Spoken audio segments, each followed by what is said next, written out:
Damos comienzo a un nuevo programa, Servidores de Dios. Quien te habla es Manuel Cornejo. Estaré compartiendo la palabra de Dios y lo haré de una manera expositiva, versículo a versículo. Y en esta ocasión será en la segunda carta a los Corintios, capítulo 5 y versículo 16, donde dice: de manera que nosotros de aquí en adelante a nadie conocemos según la carne, y aun si a Cristo conocimos según la carne, ya no lo conoceremos así. Comienza diciendo este versículo: de manera que nosotros de aquí en adelante a nadie conocemos según la carne. Note que todo aquel que está siendo impulsado por el amor de Cristo ve las cosas de forma diferente. Por eso el apóstol afirma que a nadie conocemos según la carne. Y note que lo que acaba de decir está específicamente dirigido a las afirmaciones de sus detractores, que el amor de Cristo le conducía a no vivir para él mismo, sino para el Señor.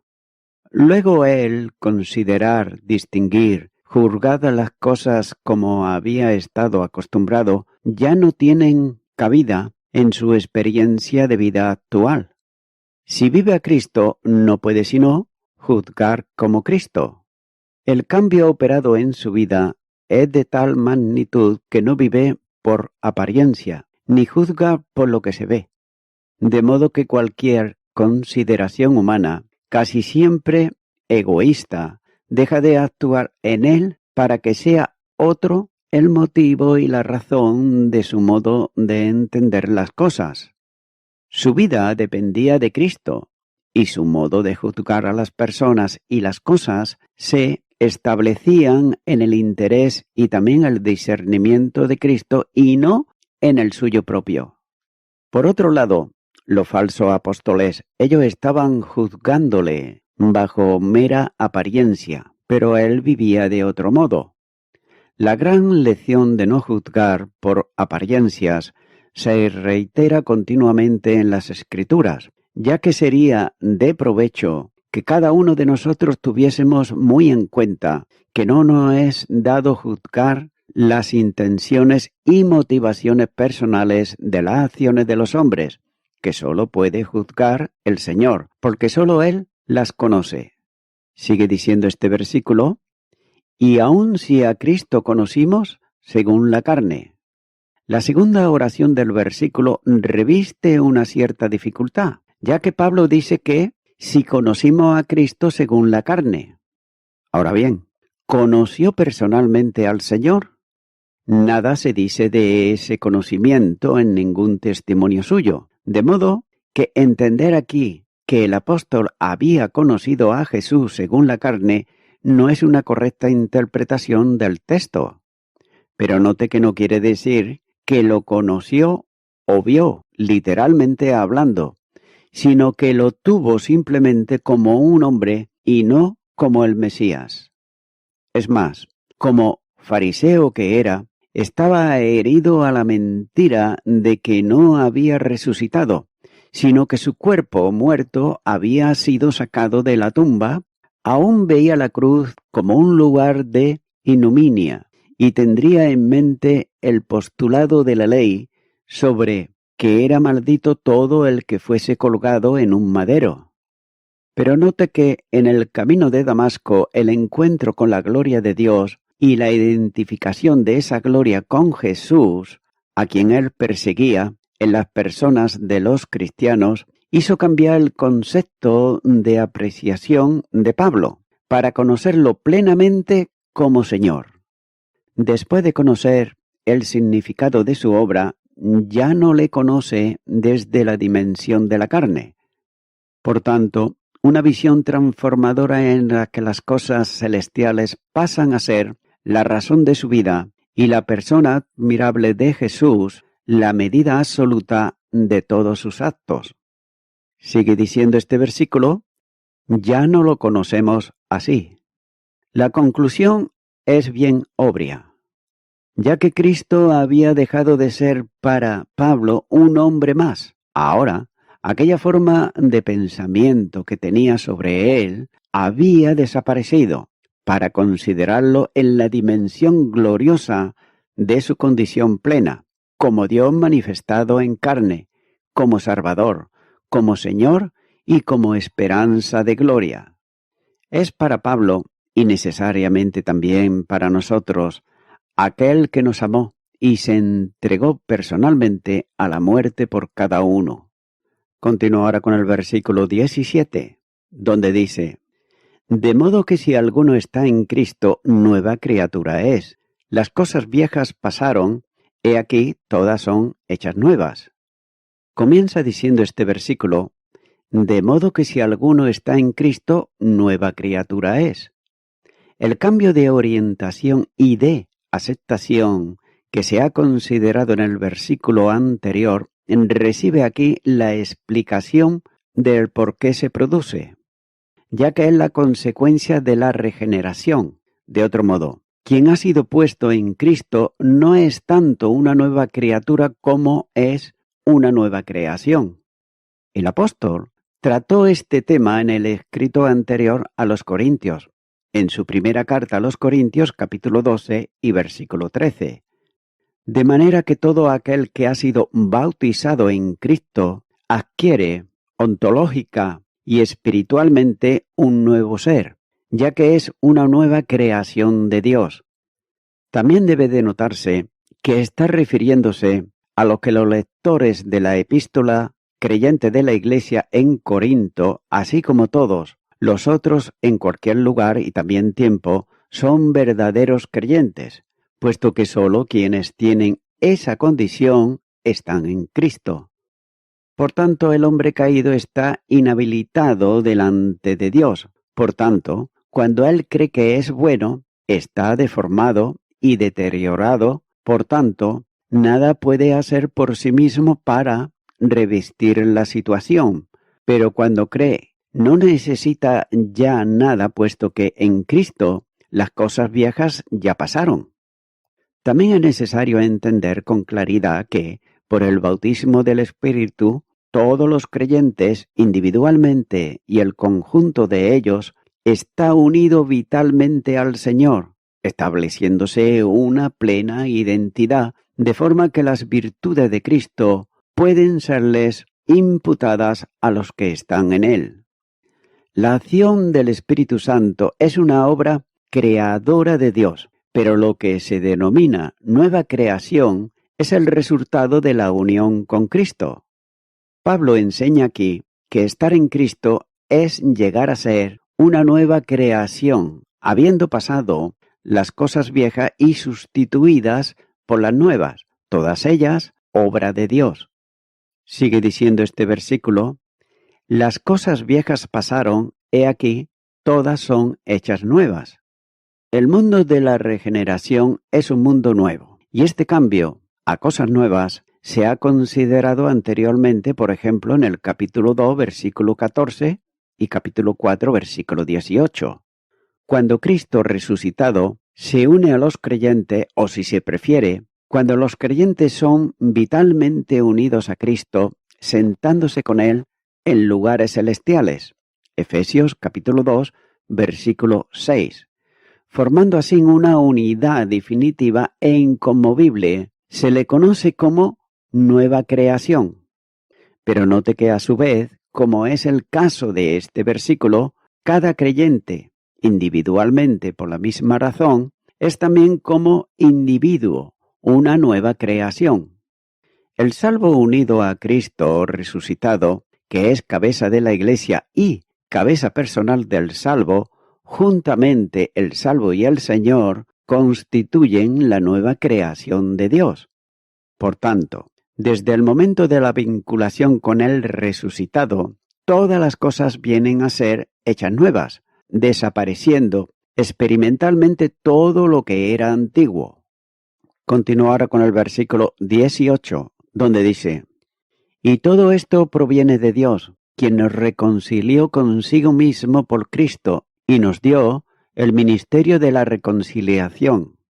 Comienza diciendo este versículo: y todo esto proviene de Dios. de la situación de compromiso con Dios que demanda una entrega personal de la vida a su servicio, constreñidos por el amor que ha demostrado, pasa a un servicio que se encomienda al creyente: proclamar la reconciliación. Esta doctrina forma parte del conjunto de las que tratan el programa, proceso y resultado de la obra redentora, que es, por tanto, parte integrante de la doctrina bíblica de la salvación. El apóstol está introduciendo la referencia a la reconciliación, afirmando marcadamente que literalmente las cosas todas de Dios y también el complemento verbal necesario en la corta frase que es el verbo ser, de modo que todas las cosas son de Dios o incluso proceden de Él. Es decir, el autor, ejecutor, dador y aplicador de la salvación en toda la extensión es Dios. Note que la Biblia enseña esto con mucha claridad cuando afirma que la salvación es de Jehová. Salmo capítulo 3, versículo 8 y Jonás capítulo 2, versículo 9. Ya que nadie más que Él planificó la salvación antes de la creación del universo y de los seres que hay en él. Y así afirma que quien nos llamó con llamamiento santo según su propósito, nos otorgó también la gracia para salvación antes de los tiempos de los siglos. Segunda de Timoteo, capítulo 1, versículo 9. O como también enseña el apóstol Pedro, que el rescate con la sangre preciosa de Cristo no fue un accidente histórico ni la provisión en el tiempo para la caída del hombre, sino que la antecede como algo destinado desde antes de la fundación del mundo. Primera carta de Pedro, capítulo 1 y los versículos 19 y 20. Todo cuanto tiene que ver con salvación es de Dios, aunque toda responsabilidad en cuanto a la aceptación es del hombre. Sigue diciendo este versículo: quien nos reconcilió consigo mismo por Cristo. Note que Dios que salva también nos reconcilia consigo mismo. La operación de reconciliación se hizo por medio de Cristo. Es natural, puesto que todo lo que tiene que ver con la salvación del hombre, el perdón de pecados, la dotación de vida eterna, la esperanza de gloria, etc., se hace en Cristo. Ya que fuera de Él no hay salvación, porque no hay otro nombre bajo el cielo dado a los hombres en que podamos ser salvos. Hechos de los Apóstoles, capítulo 4, versículo 12. El término reconciliación es usado pocas veces en el Nuevo Testamento y mucho menos en el Antiguo. Reconciliar, nótese que es el verbo compuesto de cambiar, trocar, derivada de otro. En el griego clásico, el sentido primario de la palabra tiene que ver con cambiar, permutar, canjear, etc. Y en sentido figurado, reconciliar. Desde los escritos de Heródoto, el correspondiente sustantivo reconciliación aparece en escritos de Esquilo y Demóstenes, entre otras palabras, los verbos y equivalentes también a reconciliar. En el mundo griego profano, se usan para referirse a la restauración de la armonía primitiva después de una enemistad. El verbo, solo en voz activa en sentido de reconciliar o pasiva, reconciliarse, se refiere en algún lugar a seres humanos, como así señala la primera carta a los Corintios, capítulo 7, versículo 11, y a sus relaciones con Dios, solo en escritos de Pablo, como por ejemplo en Romanos capítulo 5, versículo 10, Colosenses capítulo 1 y los versículos 20 al 22. Y de igual manera, con el significado de reconciliación también aparece en Romanos capítulo 5, versículo 11. También es necesario apreciar que el sujeto de la reconciliación es Dios, como el texto que se está comentando. Esto es totalmente opuesto al sentido pagano, en donde el Dios con minúscula que fuese el objeto de una acción humana que busca la reconciliación con Él. Entonces, la reconciliación obrada por Dios es una acción cumplida que tiene lugar cuando el pecador era enemigo de Él. Porque si siendo enemigos fuimos reconciliados con Dios por la muerte de su Hijo, mucho más, estando reconciliados, seremos salvos por su vida. Romanos capítulo 5, versículo 10. La fe ejercida por el hombre en el Salvador no es una forma de actuación de hombre que provoca la reconciliación con Dios y a la que Dios reacciona, sino todo lo contrario, es decir, que la fe demandada al hombre es un requisito exigido por Dios que ya ha reconciliado al hombre consigo mismo por la obra de Cristo. Así pues, técnicamente el verbo traducido por reconciliar se le da el sentido de que quedaría considerada aplicando este concepto de la siguiente manera. Y todo esto proviene de Dios, quien nos cambió completamente consigo mismo por Cristo. Igualmente ocurre con otro de los textos, por ejemplo, y todo esto proviene de Dios, quien nos cambió completamente con Dios a ambos en un solo cuerpo, matando en ella las enemistades. Efesios capítulo 2, versículo 16. Es en este pasaje que se está comentando donde mejor se manifiestan los dos aspectos de la reconciliación, ya que el primero de ellos en el texto de este versículo y el segundo en el siguiente. Note que la Biblia no afirma jamás que Dios se reconcilia, sino que Él reconcilia consigo mismo, bien al pecador a modo individual, bien colectivamente al mundo, como se aprecia en el versículo siguiente. La reconciliación general se hace virtual cuando el hombre cree personalmente. En este primer caso, la muerte de Cristo ha reconciliado enemigos con Dios, y esta verdad se aprecia en la acción reconciliadora de Dios con el mundo en base a la obra de Cristo.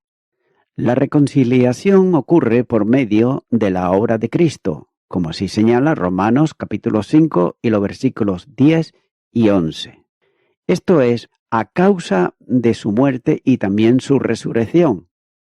El efecto de esa reconciliación es bien evidente. Dios, sin menoscabo alguno para su justicia, puede colocar al pecador en una posición antes imposible para él, de modo que le permita ofrecer a todo aquel que cree el perdón de pecados y la vida eterna. Es por consiguiente la situación que invierte la relación entre Dios y los hombres, antes de enemistad, cuyo cambio es posible por la muerte de Cristo. Téngase en cuenta que el Señor fue desamparado por el Padre en las horas de tiniebla de la cruz, de manera que entró plenamente en la muerte espiritual, que no es sino la separación del hombre y Dios a causa del pecado. Al Hijo de Dios se le presenta como en diálogo eterno, de amor infinito con el Padre. Y el apóstol Juan escribe cuando dice: en el principio era el Verbo, y el Verbo era con Dios, y el Verbo era Dios. Juan capítulo 1 y versículo 1.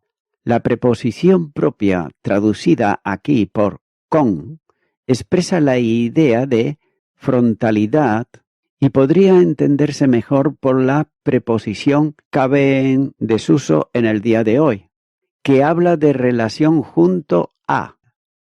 Por otro lado, el griego clásico es difícil encontrar la preposición con acusativos en sentido de en presencia de, pero en el griego helenístico y en la koiné ese es uno de los usos habituales.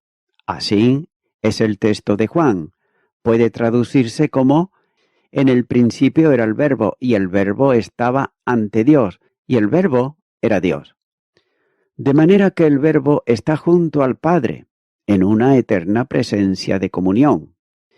Luego de la caída del hombre, creado por él, se sitúa de espalda a Dios, abandonando al Creador, siguiendo un curso de vida contrario absolutamente al propósito divino, considerando a Dios como su enemigo a causa de sus malas obras. De modo que, usando un lenguaje figurado, el Padre y el Verbo están en comunión frente a frente, y el hombre, el mundo, está a espalda de Dios. Pero en la cruz, cuando Cristo es cargado con el pecado del mundo, siendo el Cordero de Dios portador sobre sí de la maldad de los hombres, es hecho por nosotros maldición. Gálatas capítulo 3 y versículo 13. De otro modo, en expresión ilustrativa, el Padre dio espalda al Hijo, produciéndose la muerte espiritual sustitutoria del Señor por nosotros, y cuando lo hace, pone al mundo frente a sí, produciéndose la reconciliación, cambiándolo totalmente de posición en relación con él. Con esto se distingue claramente la operación divina de la reconciliación. Y note que no es que el hombre se reconcilia con Dios, sino que Dios lo reconcilia consigo mismo. Sigue diciendo este versículo, y nos dio el ministerio de la reconciliación. Por consiguiente, si la reconciliación es una obra unilateral de Dios y de Él solo, es un regalo de su gracia que constituye una de las verdades esenciales del Evangelio, ya que la reconciliación como mensaje corresponde al servicio y ministerio de la reconciliación. En ese servicio se ocupa continuamente llevando el mensaje de seguridad y esperanza a quienes están en posición de perdición y alejamiento por uno de paz y comunión. Lo anuncia a quienes, por su condición de pecadores, no pueden hacer la voluntad de Dios y tampoco quieren hacerla por rebeldía y desobediencia naturales. Romanos capítulo 8, versículo 7.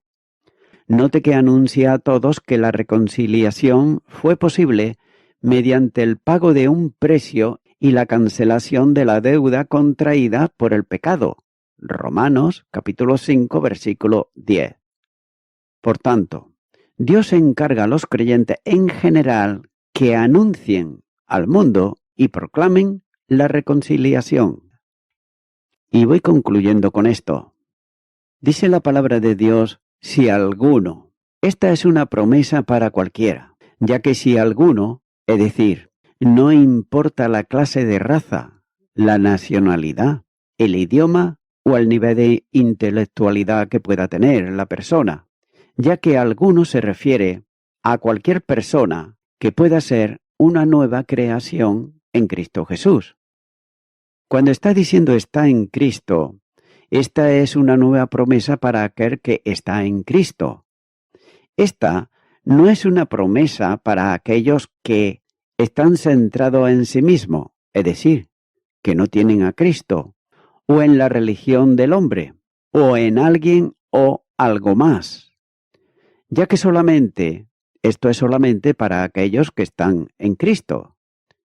También cuando está diciendo que nueva criatura es y que las cosas viejas pasaron, he aquí todas son hechas nuevas, Pablo aquí enseña el gran principio de la regeneración, ya que solamente Cristo, Jesús, cambia a aquellos que vienen a Él por fe, a los que están en Cristo.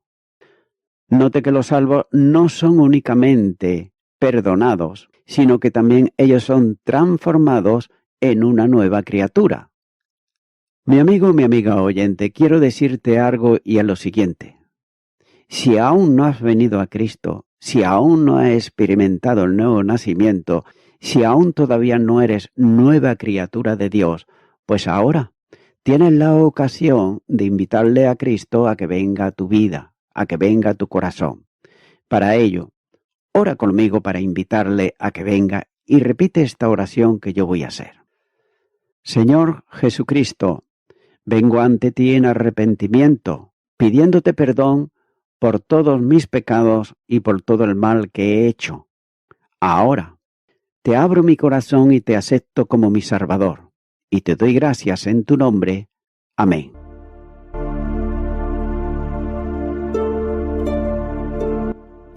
Amigo y amiga oyente, si tú has hecho esta oración de corazón, te recomiendo que comiences a orar a Dios, en primer lugar, en el nombre del Señor Jesucristo. Orar a Dios no es rezar, sino que es hablar con una persona. También te recomiendo que leas la palabra de Dios y lo hagas a diario. Comienza, por ejemplo, con el Nuevo Testamento.